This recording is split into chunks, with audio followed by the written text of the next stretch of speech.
அரங்கத்தில் அமர்ந்திருக்கும் அனைவருக்கும் இறைவன் புறத்திலிருந்து சாந்தியும் சமாதானம் உண்டாகட்டும். ஒரு சின்ன விழா மிகச்சிறப்பாக நடைபெற்று கொண்டிருக்கிறது. பொதுவாக இசை விழாக்களில் ஒன்று பிரம்மாண்டம் இருக்கும், அல்லது கலகலப்பு இருக்கும், அல்லது கவர்ச்சி இருக்கும். இந்த விழாவை பொறுத்த மட்டும் கொஞ்சம் நன்றி அதிகமாக நிறைந்திருக்கிறது என்று நான் கருதுகிறேன். ஏன்னா முதல்ல கருப்பழனியப்பன் மேடை ஏற்றினது தியாகராஜன் சாரை. அவருடைய முதல் பட தயாரிப்பாளரை மேடை ஏற்றி கௌரவித்து, அதற்கு பின்னால் அவர் யாரிடம் வேலை செய்தாரோ, எழில் சாராக இருக்கட்டும், பார்த்திபன் சாராக இருக்கட்டும், ஒவ்வொருத்தரையாக கௌரவப்படுத்தி அந்த விதம் இருக்கு பாருங்கள். அதிலே இந்த விழா இன்னும் கொஞ்சம் மெருகும் அழகும் கூடியிருக்கிறது. இந்த நன்றின்னு சொன்ன உடனே எனக்கும் ஒரு சின்ன இந்த விழா ஒரு 2 நிமிஷம் என்னோடய பர்சனல் யூஸுக்கு பயன்படுத்திக்கலான் இருக்கேன். ஏன்னா நானும் ஒருத்தருக்கு நன்றி சொல்ல கடமைப்பட்டிருக்கேன். திரு சூர்யா அவர்களுக்கு நன்றி சொல்ல வேண்டிய கட்டாயம் இருக்குது எனக்கு. நான் இன்றைக்கு ஒரு இயக்குனராக, ஒரு தயாரிப்பாளராக மேடையில் நிற்கிறேன்னா அதற்கு முறையாக என்னை ஒரு இயக்குனர்னு நம்பினது சூர்யா அவர்கள் தான். இதையே நான் இப்போ கிட்டத்தட்ட 12 வருஷம் கழித்து சொல்ல வேண்டிய சூழ்நிலை ஏற்பட்டிருக்குன்னா, இவருடைய முதல் படம் மௌனம் பேசியதை முடிஞ்சதுக்கப்புறம் நானும் அவரும் சந்திக்கவே இல்லைன்றதான் உண்மை. ஏன்னா மேடைகளில் அப்புறம் 2வது ஒரு ரொம்ப ஒரு வழக்கமான ஒரு சந்திப்பாகவும் பேச்சாகவும் எங்கள் 2 பேர்த்துக்கிட்ட இருந்ததே இல்லை. அவருக்கு நினைவு இருக்கான்னு தெரில. நந்தா திரைப்படம் ரிலீஸுக்கு அப்புறம் ஒவ்வொரு ஊராக போயிட்டுருந்தோம். அப்போ திண்டுக்கல்லில் ஒரு தியேட்டருக்கு போயிருக்கும் பொழுது தான் அந்த மேடையில் தயாரிப்பாளரும் சூர்யா அவர்களும் மேடையில் இருந்தாங்க. நான் அந்த கடைசி ரோவில் திண்டுக்கல்லில் ஒரு தியேட்டரில் உட்காந்துருந்தேன். அப்போ தயாரிப்பாளர் சொன்னார், என்னோடய அடுத்த படம் இயக்குனர் இங்கே வந்திருக்காருன்னு சொல்லிட்டு. அப்போ யாருன்னே தெரியாது. என்னை மேடைக்கு கூப்பிட்டாங்க. அதற்கு பின்னால் ஒரு அண்ணா நகரில் ஒரு ஃப்ரூட் ஷாப் இருக்குதுன்னு நினைக்கிறேன், பெசன் நகரில்.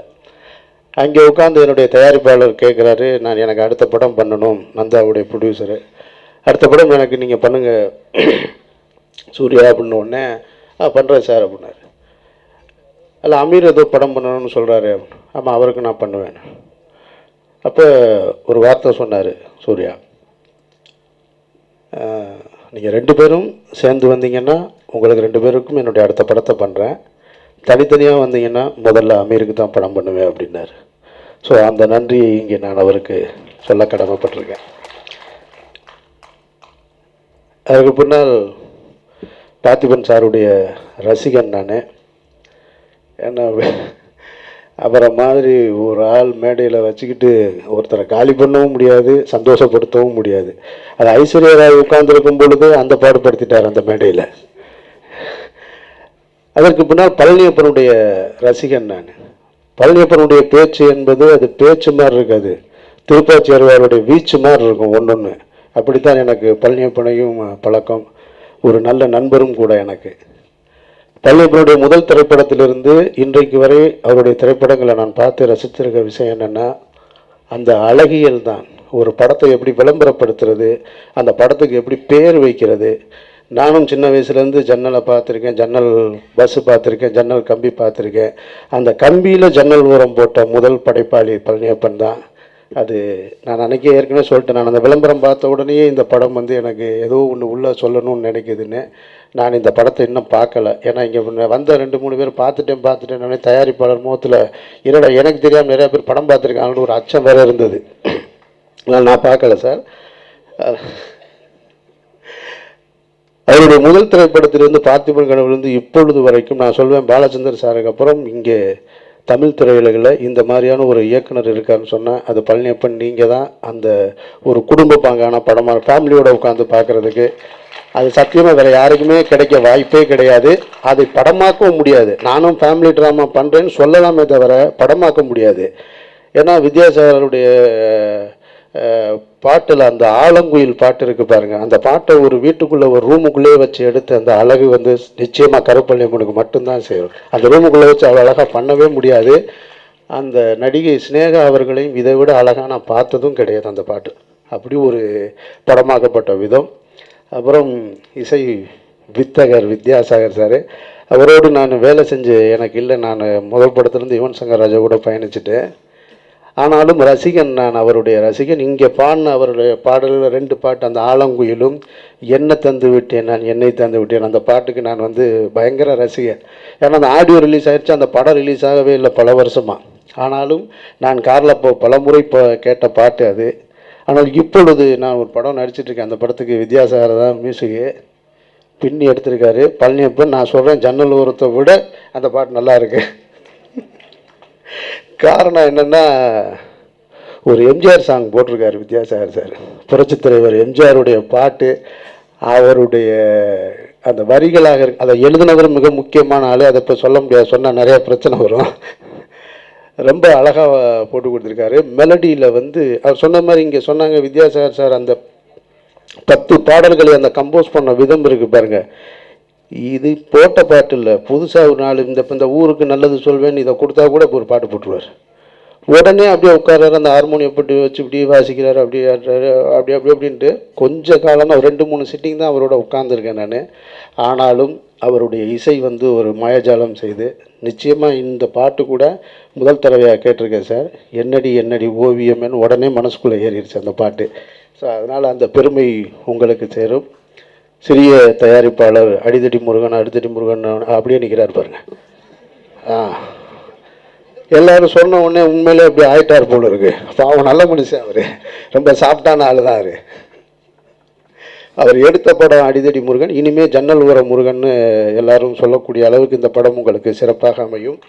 இந்த விழாவிற்கு சம்மந்தமாக இல்லையான்னு எனக்கு தெரியலை, என் மனசில் பட்டதை நான் ஒன்று சொல்கிறேன். நான் எப்படி பழனியப்பனை வந்து நான் பாலச்சந்தர் சாருக்கு அப்புறம் ஒரு சிறந்த ஃபேமிலியோடு உட்காந்து பார்க்குற படங்கள் எடுக்கிறாரோ, அது மாதிரி தமிழகத்தில் இன்றைக்கி ரஜினி சார் படங்களுக்கு அப்புறம் ஃபேமிலியோடு பார்க்குறது சூர்யா அவர்களுடைய படத்தை தான். அது நான் பார்த்துருக்கேன். என்ன அவருக்கு அது எந்த அளவுக்கு அவர் அதை வாட்ச் பண்ணியிருக்காருன்னு தெரியல. எனக்கு தெரியும், வாரணமாயிரம் படமாக இருக்கட்டும், மற்ற திரைப்படங்களாக இருக்கட்டும், ஒரு வாரணமாயிரம் திரைப்படத்தை கிளம்பி பார்க்க போகும் பொழுது ஒரு வீட்டில் நான் உட்காந்துருக்கேன் மதுரையில். ஒரு முக்கியமான ஒரு அன்றைக்கி ஆளுங்கட்சியாக இருக்கக்கூடிய எம்எல்ஏவோட வீடு. அவங்க கிளம்பி போகிறாங்க, ஒரு 10-11 மணி படம் போட்டிருப்பாங்க அப்படின்னு சொல்கிறாங்க. மொத்த ஃபேமிலியே கிளம்பி போகுது. இல்லைங்க 10 மணிக்கெலாம் படம் போட்டிருப்பாங்க, நீங்கள் 10:30க்கு போகிறீங்கன்னு அந்த அவருடைய மனைவி அவருடைய குழந்தை 2 பேரும் சொல்கிறாங்க, எத்தனை மணிக்கு போனாலும் நாங்கள் சூர்யாவை பார்க்கத்தான் போகிறோம், படத்தை இன்னொரு தடவை பார்த்துக்குருவோம் அப்படின்னு. அப்படி ஒரு வாய்ப்பு இன்றைக்கு அவருக்கு கிடைச்சிருக்கு. அவர் என்னன்னா சிங்கம் 1 சிங்கம் 2 முழுக்க ஆக்ஷன் ஸ்கிரிப்ட்லேயே ரொம்ப ட்ராவல் பண்ணிகிட்டு இருக்காரு. என்னை பொறுத்த மட்டில் நான் வந்து சூர்யா அவர்களை எப்படி பார்க்குறேன்னு சொன்னால், ஒரு அமீர் கான் எப்படியோ ஹிந்தியில் அந்த மாதிரி தமிழில் சூர்யா அவர்கள் வித்தியாசமான திரைப்படங்கள் அடி. ஏன்னா அமீர் கான் வந்து ஆக்ஷன் மூவி பண்ணதை விட இன்றைக்கு அவருடைய வந்து தாரே ஜமீன் ஒரு படமாக இருக்கட்டும், 3 Idiots படமாக இருக்கட்டும், இது மாதிரியான படங்களை பண்ணுவதற்கு அவரால் மட்டுமே முடியும். அதனால் நான் அவர்கள்ட்ட என்னுடைய முதல் பட கதாநாயகன்ட்ட என்னுடைய நண்பர்கிட்ட நான் கேட்டுக்கிறது, நீங்கள் இன்னும் ஒரு ஃபேமிலி ஓரியன்ட் ஃபிலிம் இவ்வளவு சொன்னோன்னே என் படத்தில் நடிக்கிறேன்னு கேட்குறேன்னு நினச்சிறாங்க யாரும். பழனியப்பன் மாதிரியான படங்களில் நடிச்சிங்கன்னா இன்னும் வேறு ஒரு தளம் இருக்கும். அந்த மாதிரி படங்கள் பார்க்குறதுக்கு இன்றைக்கு வந்து மக்கள் தயாராக இருக்கிறார்கள். கொடுக்கறதுக்கு தான் ஆள் இல்லை. ஏன்னா இப்போ கூட ஒரு பழனியப்பன்ட்ட பாண்டிய வம்சம்னு ஒரு ஸ்கிரிப்ட் ஒன்று எனக்கு சொன்னார். மிக பிரமாதமான ஸ்கிரிப்ட் அது. இது மாதிரியான படங்களை ஒரு தடவை சும்மா டைம் இருந்தால் அவரோட கேளுங்க. நீங்கள் என்னடா கமிட்மெண்ட் பண்ணி விட்றேன்னு நினச்சிறாங்க, தயவு செஞ்சு கேட்குறேன்னு சொல்லிட்டாரு.